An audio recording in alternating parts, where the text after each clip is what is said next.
What's up, fam? What's going on out there, man? It is the homie, Mainman Mademan, back at it again. Y'all know how I get down. We talking boxing, man. It's going down. You know what I mean? It's funny, because normally the story that we about to talk about, I normally save a story like this for we talking boxing, and little stories like this that come on out. I sat down here intending on doing a Ryan Garcia versus Javante Tank Davis video. But then I just said I can't do it, man. I can't participate in the hype fluff talk right now. I let everybody else do that. I'll just leave that alone for right now until a little bit more rubber meet the road. And so I decided to talk about a little something more subtle, man. And this interests me. I'm not sure how many fans is going to find this interesting, but I find any little major change about the sport of boxing very interesting. So the thing is, one thing I've heard over time in the sport of boxing is I've heard it from boxing fans. I've heard it from boxers. You've heard it from people involved in the sport, outside of the sport. And the one thing you hear is that sometimes people say that, yo, I wish that the government would get involved in the sport of boxing. Now, when people say that, because especially if a fighter dies or all kind of controversies break out, you know what I'm saying? Like with such like my man Deontay Wilder's going through, where he believed something was wrong with the other fighter's gloves and stuff like that. Some people believe that a government entity getting involved in this, well, that may help a lot of those issues. I say be careful what you ask for. You know what I'm saying? Be careful what you ask for, because whenever government gets involved in things get a little crazy. You know what I'm saying? Things go a little haywire. You know what I mean? They never go as planned. And so here we are in a situation where this kind of broke and it kind of slid under a lot of people's noses. A lot of folks, I didn't hear anybody for that matter talking about this. And that is the government has got involved not only in the sport of boxing for that matter, but it definitely affects the sport of boxing. They have gotten involved into a situation that's, well, we'll see how it goes. All I can tell you. And that is the PED situation. That is doping in boxing. Well, let's just look up the news right here. Let's go to the screen share real quick. Got it all teed up, ready to go.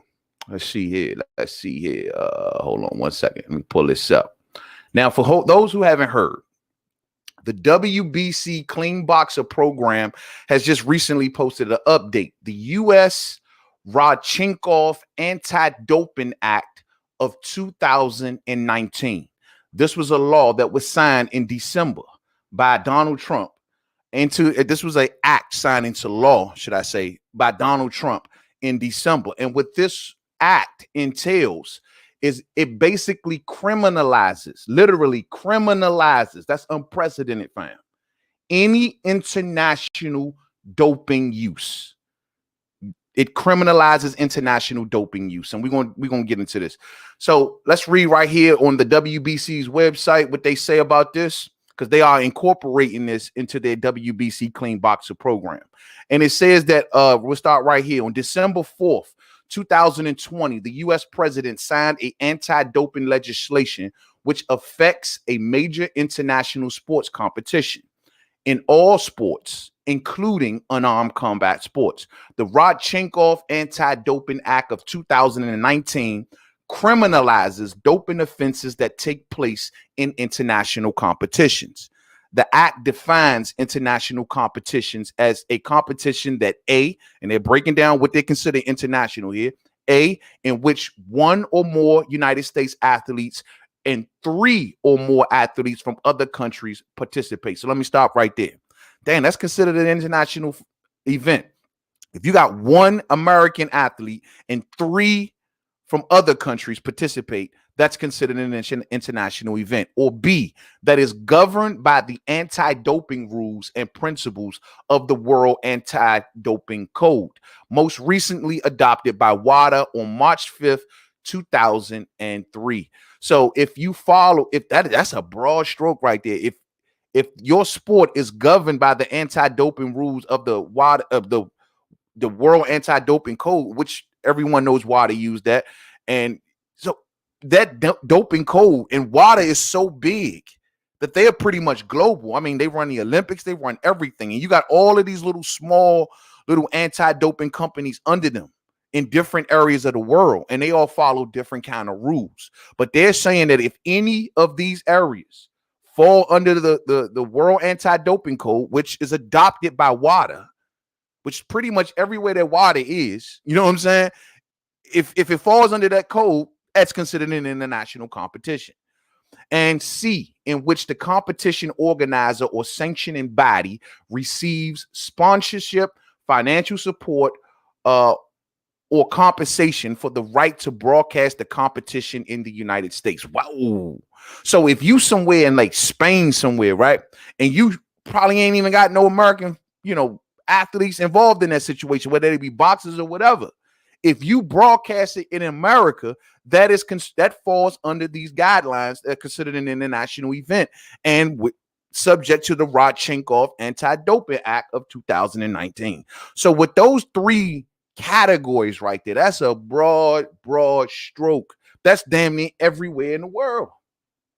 It's almost as if you can almost frame it in a way to say that the American government is imposing some of their do's and don'ts on foreign countries, which is a major no-no, right? In a lot of cases. So that's the way it goes. Now, let me go to the next one I got. Now, I want y'all to keep in mind that with this particular act that criminalize, I don't know how much jail time. I got to get more deep into it to see exactly how much jail time that they're talking about. They got the actual bill right here, but I'm not going to read that right now. But my thing is, I mean, that is unprecedented. But my question is, how would the American government like it if some foreign country imposed certain rules that apply to the sports here and tell them that we're going to lock up your athletes in your country if they don't follow our rules? How would they feel? The thing is, though, fam, WADA, they are not on board with this. They have actually fought tooth and nail against this. Let me go to the next screen that I got. Give me a second right here. And I'm going to pull this up real quick. All right. Now, if you go to this right here, right, on Yahoo Sports, right, you got a representative, the U.S. government representatives, unhappy with the WADA lobbying effort. It seems as if that WADA was sending a lot of money to Capitol Hill to fight against this act. Now, you would think that in WADA, who's in the anti-doping business, like I said, they do the Olympics. They are the pretty much parent company of all doping. They are the biggest on the planet. Everything falls on them. USADA, WADA, you name it. Any other others. And they fought. You would think that, they got a problem with this. You know what I'm saying? Like, they wouldn't have a problem with this. But WADA's position is, we don't like the fact that the U.S. government is imposing their will, their do's and don'ts on other countries, and it's ruining relationships, because a lot of these little countries and the board, their anti-doping boards and stuff like that, whatever company you want to say, they all have adopted certain rules of their own that they kind of govern themselves. It all falls under WADA's codes, but yet at the same time, they kind of, maybe this is okay, maybe that ain't okay. Like the best example we can give right now is what goes on in the UK, right? How, like, you take the UCAD situation where they do in competition and out of competition testing, where certain things are okay in competition, certain things are okay and out of competition. It all depends, you know what I mean? But of course, here in America, where they do the drug testing here, it's not okay at any time. You know what I mean? Like WADA, especially, they do in competition and out of competition testing, and at no time, any PED is okay.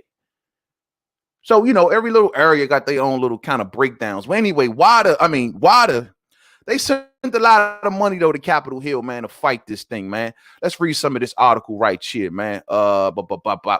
It says that a key American delegate at the World Anti-Doping Agency meetings lashed out at the agency's director for using government money in hopes of reshaping U.S. legislation designed to fight drugs in sports. It says that at the WADA board meeting Thursday, Kendall Ehrlich of the U.S. Office of National Drug Control Policy seized on an Associated Press story from the previous day that described efforts by WADA and the International Olympic Committee to lobby for certain substantive changes to the bill known as the Rodchenkov Act. Wow. It says that the core provision would allow the federal government to go after any person or organization that tries to carry out a fraudulent doping scheme. The law will cast a wide net covering doping fraud at pretty much any major international event with ties to Olympic sports. And if it isn't held on U.S. soil, it will not go after individual athletes caught up in schemes. So let me stop right there. So what the government is saying in reply to this is that, look, man, we're going to get to WADA's explanation for this. But what they're saying is, look, man, we're not even going to go after individual people. We're going after the doping schemes. They want to go after the big doping rings. My guess was the reason for saying that they wanted to do this act. They want to go after all of those drug pushers, all of those PED pushers out there. There's a lot of PED rings around the world, a lot of them. You know what I'm talking about? Especially in Spain. You know what I mean? But the fact is that they're saying in defense that, hey, we're not even going to go. It will not go after individual athletes caught up in schemes. So an individual athlete seems as if they're not interested in. They're more so interested in the major players, the big organizations, stuff like that. And but if you look at the writing of the language of the law, it doesn't really say that in the language. This is what this U.S. representative, Mr. Ehrlich, is saying. You know what I mean? It says, what, and I quote, what we want and ask this committee to do through you is to stop any such efforts. It's just common sense. If we as payers to you use those funds to undermine, then that's not going to be cooperative and an effective way to go forward. The U.S. provided $2.5 million of WADA's $34.6 million budget in 2019, and WADA so far has spent $10,000 for a lobbying firm to set up the meetings, plus the expenses of bringing Director Olive Nigeli to WADA's and WADA's government relations advisor to Capitol Hill. So it seems as if that they're using government money that was given to them by the U.S. government, $34.6 million budget, right? And U.S. government supplied it $2.5 million. And they're now using money to come back against the U.S. government and lobby against this thing. And this is what Ehrlich got a problem with. You know what I mean? But the fact is that WADA seemingly has a problem with this particular act. It's not nothing that they find to be productive. You would think you locking up a bunch of drug pushers. They saying that they're not going to go out there, the individuals. However, I will admit the language that we just went through with that ABC that we just broke down didn't seem like they was trying to. They didn't say in the language, and we were going to leave individuals alone. And that's a big bill, and you know, bill's got a lot of language tucked in it. Maybe it's in there somewhere. I haven't read the full bill, but from that description that we just gave, and if those events fall under those categories. Well, my question is, are they going to just say, no, they're saying, of course, Ehrlich is saying we're going to pass the athletes and we want to go to basically the monster behind the curtain. Who's the big man? That's what he's saying. So let's see. So let's go to my last and final screen here, man. And let me see. And this is WADA's response to all of this. And maybe it gives a little bit more clarity as to why they are unhappy with this particular law. Now, it says that the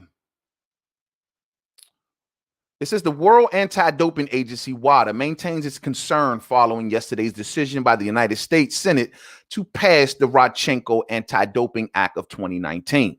WADA supports governments who use legislative powers to protect athletes in the fight against doping in the sport. However, while recognizing positive elements of this legislation, WADA and other stakeholders continue to believe that some very important elements of the act will have unintended consequences and will disrupt the global legal anti-doping framework recognized to date by 190 nations, including the U.S.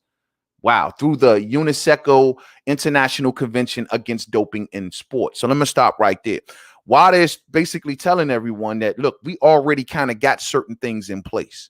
Now, regardless of whatever WADA always got in place, things are always going wrong, right? You're always finding cyclists or swimmers or whatever sport that they're doing, especially if the Olympics. A lot of people always coming back, doped up. Russia just got pushed out the Olympics by WADA, right? All together. They're not even allowed to compete right now. You know what I'm saying? So no matter what WADA has done and all of these little agencies has done, PEDs and doping is still very prevalent, not only in boxing, but a lot of other sports. You know what I mean? So that's why I say, even with the framework that they're running to describe it, and I'm sure it took a lot of work to get 190 nations all on the same page and stuff like that. And they all use like WADA labs and all of that stuff. So to set all that up probably wasn't easy, I'm sure. And it probably took a lot of time and a cooperation. And WADA's like, look, we don't want to see the American government come through with their big sledgehammer of an act and just want to start locking up, locking people up. Let's keep on reading. It says that, let's see. No nation has ever before asserted criminal jurisdiction over doping offenses that occurred outside of its national borders. And for good reason. It's likely to lead to overlapping laws in different jurisdictions that will compromise having a single set of anti-doping rules for all sports and all anti-doping organizations under the World Anti-Doping Code. This will have negative consequences as harmonization of the rules is at the very core of the global anti-doping system. So this particular act basically takes over, it just disregards a lot of the stuff that they've already got in place in the punishments and maybe the chances and stuff like that. I mean, let's just say, some event does over, international pops up to have PEDs in it. I mean, what is the American government going to send black cars and dudes in black suits over there and locking up the key players of the event, locking up the promoters of the event? I mean, how does this go? Someone gonna have to get locked up. This is now became a criminal thing. So they saying that they're gonna leave the athletes alone. I get it. Then who you gonna get? The promoters? Who you gonna get? The event planners? Or you gonna? I'm sure they want the doping rings and who running the doping rings. But if it happens on certain events, what consequences does that have for everyone involved in planning that event? You know what I mean? And then how many lawsuits does this set up? That's another question. If some government official goes marching over there to arrest someone, and let's just say that athlete or those athletes took certain PEDs and out of competition and it was fine. You know what I mean? Like for that country or that particular governing organization, it's fine by them. What are they going to just march up in there and just start locking people up? This is a dangerous precedent, I will admit. When you're talking about going to foreign shores and going to other countries and telling them what the law going to be, you start running a real risky game. I will admit. But something definitely has to be done about PEDs because they keep on changing. They keep on getting better. They keep on, always changing. I'm just saying. Let's keep on reading. So they're just, WADA just like no nation has ever before asserted criminal jurisdiction over doping offenses. Wow. So this is first of its kind. It says that WADA remains concerned by unilaterally exerting U.S. criminal jurisdiction over all global doping activity. The act will likely undermine clean sport by jeopardizing critical partnerships and cooperations between nations. This is what I was telling y'all, fam. They're more concerned about how this, like if certain nations have certain deals in place where certain things are okay and certain things are not okay, and this is our penalties, this is how we'll treat it, you know what I mean? We'll smack them on the wrist first and then we'll fine them and then we'll suspend them or whatever the case may be. And they're saying that this particular thing is just crapping all over that because they coming in locking up people. Wow. According to the WADA president. Oh, and let me read this part too. This is according to WADA, they say that this act may lead to other nations adopting similar legislation, thereby subjecting U.S. citizens and sport bodies to similar extraterritorial jurisdictions and criminal sanctions, many of which may be political in nature or imposed to discriminate against specific nationality. So WADA's even going as far as going to the race game and saying that, look, man, this can be used to discriminate against certain countries or against certain nationalities, as they say. This can be used as a political tool to punish maybe certain organizations or countries or whatever the case may be. This can be weaponized, is what they're getting at in this part right here. This can be weaponized and used against people and athletes and countries and organizations and stuff like that. Maybe that's what's needed to stop stuff. Maybe the U.S. doing this will make them say, you know what, we better get on our game. I don't know. It's real tricky when you talk about invading international borders. And it's real tricky when you talk about a law starting in one country that affects other countries that got nothing to do with forming this law. I'm just saying, that's just always a slippery slope. According to the WADA president, we join other stakeholders around the globe in asking why this U.S. legislation, they really don't like this, which purports to protect athletes and claims jurisdiction overseas, specifically excludes the hugely popular and influential professional and college leagues. I'm going to stop right there. So this particular law goes international and affect all of these, sports around the world. But you telling me that they specifically left out professional and college sports here in America that's not subjected to this law? Is that what they did? It says that according to the president of WADA, nearly 500,000 athletes compete in U.S. college sports and thousands more in the professional leagues.